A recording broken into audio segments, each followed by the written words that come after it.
बिस्मिल्लाहिर्रहमानिर्रहीम। अस्सलाम वालेकुम। कैसे हैं आप सब? उम्मीद करती हूँ कि सब खैरियत से होंगे और अल्लाह से यही दुआ है कि सबको सेहत और तंदुरुस्ती के साथ ईमान भरी ज़िंदगी अता फ़रमाए। आमीन सुम्मा आमीन।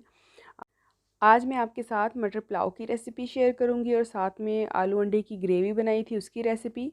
लेकिन सबसे पहले हम मटर पुलाव बनाएंगे, तो उसके लिए यहाँ पर मैंने लिए हैं हाफ़ के जी राइस, जिनको मैंने अच्छे से वॉश करके तो भिगो दिया है। और ये है मेरे पास मटर, ये तकरीबन हाफ़ के जी से ज़्यादा हैं, लेकिन सारे इस्तेमाल नहीं होंगे। 2 अदद टमाटरों को मैंने मिक्सी में डाल के तो थोड़े से पानी के साथ उनका पेस्ट बना लिया है। साथ में यहाँ पर मैंने लिया है ज़ीरा 1 टेबलस्पून भर के। 1 अदद प्याज को मैंने यहाँ पर स्लाइसिस में काट लिया है। साथ में लहसुन, अदरक और सब्ज़ मिर्च जो है, इनको मैंने कूट लिया है मोटा मोटा। और साथ में यहाँ पर 3 चम्मच भर के लेंगे दही के। और खड़े मसालों में मैंने लिया है तेज़पात, दालचीनी का 1 टुकड़ा, 1 बड़ी इलायची, 2 छोटी इलायचियाँ, और साथ में मैंने लिए हैं बादियान के फूल थोड़े से। बादियान के फूल साबित नहीं, उनकी पत्तियां ही हैं। और अब हम चलते हैं अपनी कुकिंग की तरफ। तो यहाँ पर मैंने एक बर्तन में घी गरम कर लिया है और उसमें मैंने डाल दिए हैं प्याज। प्याज डालने के बाद हम इसको इतना पकाएंगे कि इसके किनारे जो हैं उनमें थोड़ा सा गोल्डन कलर आना शुरू हो जाए। तो जब ऐसा कलर आ जाए तो हमने इसमें डाल देना है खड़ा गरम मसाला जो हमने लिया था। खड़ा गरम मसाला जो है 1 से 2 मिनट इसको हम घी में कड़कड़ाएंगे और बहुत खूबसूरत इसका अरोमा जो है वो आना शुरू हो जाएगा। तो फिर हम इसमें लहसुन, अदरक और हरी मिर्चें जो हमने मोटी मोटी कूटी थी वो शामिल करेंगे। तीनों जो हैं चीज़ें मैंने 1 चम्मच भर के ली हैं। ये तीनों चीज़ें जब इकट्ठी फ्राई होती हैं तो बड़ी ज़बरदस्त सी ना खुशबू आती है इनकी। और साथ ही मैंने डाल दिया है 1 चम्मच भर के ज़ीरा, साबुत ज़ीरा। और इनको हम थोड़ी देर फ्राई करेंगे, यहाँ तक कि इनका कलर भी चेंज हो जाएगा और बड़ी ज़बरदस्त सी खुशबू आनी शुरू हो जाएगी इनकी। तो लीजिए, माशाल्लाह से यहाँ पर बहुत अच्छा सा फ्राई हो चुका है हमारा लहसुन अदरक। और अब हम इसमें डाल देंगे मटर। मटर मैंने सारे शामिल नहीं किए हैं। और मटरों को मैं यहाँ पर थोड़ा सा हल्का सा फ्राई करूँगी। मैंने मटरों को पानी के बिना गलाना है, इसलिए पहले थोड़ा सा इनको घी में 1 से 2 मिनट फ्राई करने के बाद मैं इसमें यहाँ पर टमाटरों का जो पेस्ट है वो शामिल कर दूँगी। टमाटर और पानी डाल के मैंने एक अच्छा सा पेस्ट बनाया था मिक्सी में, वो शामिल कर दूँगी। तो बस इसी तरह से टमाटर और जो है घी के अंदर ही मैंने इसको पकाना है। एक्स्ट्रा से पानी जो डाल के गलाते हैं वो नहीं गलाना।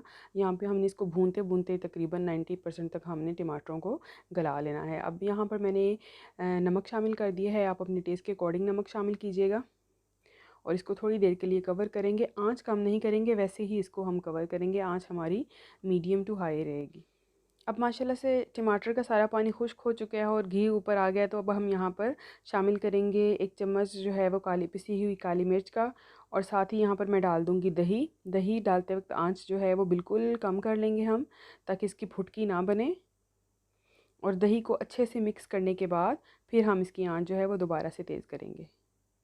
तो यहाँ पर दही हमारा अच्छे से मिक्स हो चुका है। अब हम इसकी आंच जो है वो दोबारा तेज़ करेंगे और इसको साथ ही मैंने कवर कर दिया है, ताकि मटर जो हैं वो अच्छे तरीके से गल जाएं हमारे। तो 1 से 2 मिनट हो चुके हैं इसको कवर किए हुए। और अब ये देखें, माशाल्लाह से जो है दही का पानी भी खुश्क हो चुका है। और अगर मैं यहाँ पर आपको मटर दिखाऊं तो ये देखिए, मटर जो हैं वो भी हमारे तकरीबन 90% तक गल चुके हैं। इतने ही हमें चाहिए। अब मैंने यहाँ पर इसमें पानी शामिल कर दिया है। आधा किलो के करीब मेरे चावल हैं, तो आधा किलो से 1 पाव ऊपर, यानी कि 3 पाव यहाँ पर मैंने पानी शामिल किया है। आप इसको कह सकते हैं कि 750 ml जो है वो मैंने यहाँ पर पानी शामिल कर दिया है। पानी चावलों का डबल शामिल नहीं करेंगे, उससे चावल गल जाते हैं, खड़े खड़े नहीं पकते हैं। तो अब पानी माशाल्लाह से बॉयल हो चुका है। तो अब हम इसमें चावल शामिल कर देंगे अपने।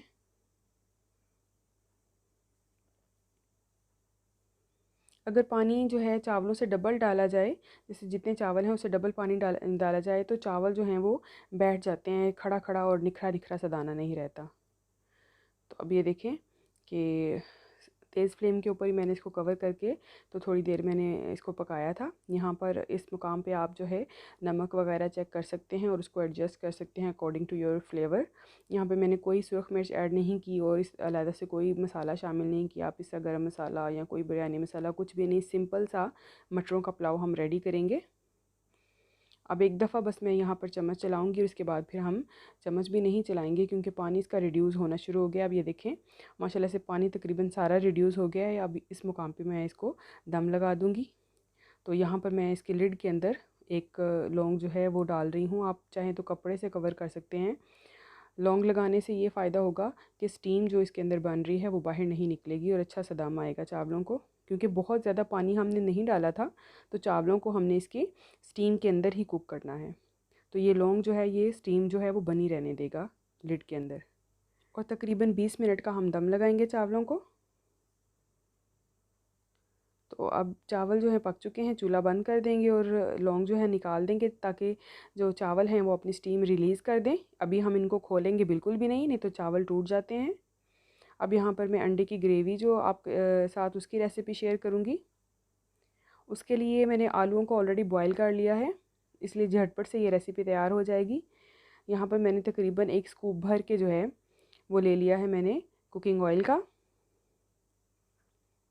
इसको थोड़ा सा करकराने के बाद मैंने यहाँ पर एक तेज़पात, एक दालचीनी का टुकड़ा, बड़ी इलायची और एक की छोटी इलायची के साथ आधा चाय का चम्मच जो है तकरीबन मैंने ज़ीरा शामिल कर दिया है और इसको मैंने थोड़ा सा करकरा लेना है। इनको करकराने के बाद मैंने लहसुन, अदरक और हरी मिर्च जो है वो शामिल कर दी है।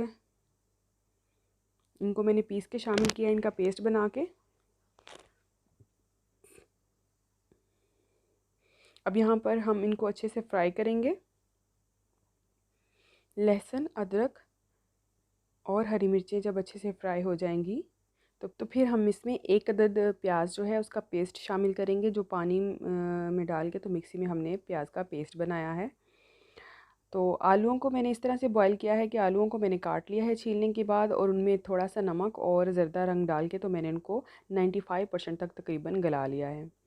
अब अल्हम्दुलिल्लाह ये बहुत ज़बरदस्त सा हमारा लहसुन अदरक फ्राई हो चुका है। तो इसमें मैंने जो प्याज का पेस्ट बनाया था वो शामिल कर दिया है। आंच मैंने यहाँ पर तकरीबन हाई रखी है, मीडियम टू हाई आंच है हमारी, और इसमें जो है मैंने इसको फ्राई करना है। इस तरह से इसको फ्राई करना है कि इसका पानी भी सारा खुश्क हो जाए और जो प्याज हैं हमारे वो भी थोड़े से बादामी से हो जाएं। और अब ये देख सकते हैं आपके घी तकरीबन ऊपर आ गया है, तो इसका मतलब है कि प्याज जो है वो फ्राई होना शुरू हो गया हमारा। इसको 2 से 3 मिनट अच्छे से हम फ्राई करेंगे ताकि इसका कच्चापन जो है वो बिल्कुल ख़त्म हो जाए। साथ साथ मैं इनको मैश करती जा रही हूँ ताकि ये यकजान सा एक जो है वो हमारा मसाला रेडी हो। अब अल्हम्दुलिल्लाह ये देखें कि प्याजी जो कलर है प्याज का वो चेंज हो चुका है। तो यहाँ पर मैंने टमाटर का पानी में जो है वो एक पेस्ट सा बना लिया और वो शामिल किया है मैंने, ताकि मसाला एक यकजान सा तैयार हो। आलू अंडे की जो ग्रेवी है वो बिल्कुल भी मसाला इधर उधर घूमता बिल्कुल भी अच्छा नहीं लगता कि हर चीज़ अलग-अलग से नज़र आ रही हो। तो एक यकजान सा हमने इसका मसाला बनाना है, पेस्ट बनाना है ताकि अच्छी सी ग्रेवी रेडी हो। तो अब जो है वो इसमें बॉयल आ चुका है, ये पक रहा है। तो इसमें अब इस मुकाम पे नमक, मिर्च और हल्दी शामिल की है मैंने, और अच्छे से इनको जो है मिक्स करने के बाद मैं इनको कवर कर दूँगी ताकि ये अच्छे तरीके से पक जाए और मसाले का जो कच्चापन है वो बिल्कुल ख़त्म हो जाए, किसी भी किस्म की इसमें स्मेल ना हो और किसी भी किस्म का कच्चापन ना हो। अब ये मसाला अच्छे से भून चुका है माशाल्लाह, घी छोड़ दिया इसने। तो ये देखें कितना ज़बरदस्त आलूओं का कलर है, ये सिर्फ जर्दे रंग की वजह से है। तो ये आलू मैंने इसमें शामिल कर दिए हैं और अब मैं इनको तेज़ आंच पे इसमें भूनूँगी। यहाँ पर आलूओं को 3 से 4 मिनट तक हमने अच्छे तरीके से इनको भूनना है ताकि आलूओं के अंदर भी जो स्पाइसेस हैं उनका फ्लेवर आए। इसलिए मैं इसको थोड़ी देर के लिए कवर भी करूँगी, लेकिन आंच जो है वो तेज़ ही रखूँगी क्योंकि आलू हमारे ऑलरेडी गले हुए हैं, पके हुए हैं। तो इनमें बस फ्लेवर को इन्फ्यूज़ करना है, उसके लिए इसको कवर करेंगे, आंच को बिल्कुल भी कम नहीं करेंगे। अब ये भून चुका है अच्छे तरीके से 3 से 4 मिनट। तो यहाँ पर मैंने इसमें पानी शामिल कर दिया, ग्रेवी का पानी आप अपने टेस्ट के अकॉर्डिंगली एडजस्ट कर सकते हैं। अब यहाँ पर इसको कवर कर दिया है मैंने ताकि ये अच्छे से पक जाए पानी। तो इसी दौरान जो है वो चावलों ने अपना स्टीम रिलीज़ कर दिया है। तो मैं चावलों को एक दफ़ा चम्मच चला के तो इनको जो है वो खोल दूँगी। चावल एक दफ़ा जब ख़ुद से अपनी स्टीम रिलीज़ कर दें तो फिर उनको एक दफ़ा खोलने से ये फ़ायदा होता है, आप सादे चावल बनाएं या किसी भी किस्म के चावल, तो उससे ये फ़ायदा होता है कि उसके अंदर जो गुठलियाँ सी हैं वो नहीं बनती, यानी कि जुड़े जुड़े से चावल नहीं रहते हैं, फिर हर दाना जो है वो निखरा निखरा सा होता है। अब माशाल्लाह से ग्रेवी मेरी रेडी हो गई है। इसमें मैंने थोड़ा सा कॉर्नफ्लावर ऐड किया था ताकि ये ग्रेवी जो है वो थोड़ी सी थिक हो जाए।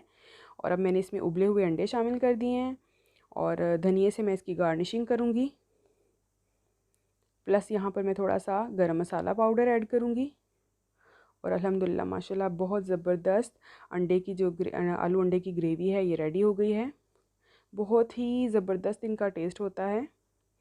और मटर पुलाव है इसके साथ इसका जायका कमाल का होता है। मटर का सीज़न आ चुका है और मटर का पुलाव बहुत शानदार लगता है। और साथ में क्योंकि मौसम चेंज हो रहा है, सर्दियां आ रही हैं, तो सर्दियों में आप ये कम्बिनेशन ज़रूर ट्राई कीजिएगा और फिर मुझे बताएं। जो लोग ऑलरेडी ये कम्बिनेशन इस्तेमाल करते हैं यानी कि खाते हैं आलू अंडे के साथ मटर का पुलाव, तो वो मुझे ज़रूर बताएं कि क्या वो भी इसी तरह से ये मटर का पुलाव बनाते हैं या नहीं। आज का मेरी रेसिपी आपको कैसी लगी मुझे ज़रूर बताइएगा। और मुझे तो इतनी भूख लगी थी कि मैंने फ़ौरन से जो है वो खाना शुरू कर दिया। बहुत ही ज़बरदस्त किस्म की ये रेसिपी मेरी रेडी हुई और अल्हम्दुलिल्लाह माशाल्लाह सबको बहुत पसंद आई थी। आप भी इस रेसिपी को ज़रूर ट्राई कीजिएगा। जो लोग मेरे चैनल पर नए हैं वो प्लीज़ मेरे चैनल को ज़रूर सब्सक्राइब करें और मेरी वीडियोस को जो है वो लाइक भी ज़रूर किया करें और अपने फ्रेंड्स के साथ फैमिली में ज़रूर शेयर किया करें, ताकि जो लोग नए आने वाले हैं जो सीख रहे हैं कुकिंग उनको ये रेसिपीज़ जो हैं वो ट्राई करने में इंशाल्लाह ताला मज़ा आएगा। बहुत ही सिंपल टिप्स एंड ट्रिक्स के साथ मैं अपनी रेसिपीज़ शेयर करती हूँ और मैं कोशिश करती हूँ कि इनको बहुत आसान बनाया जाए।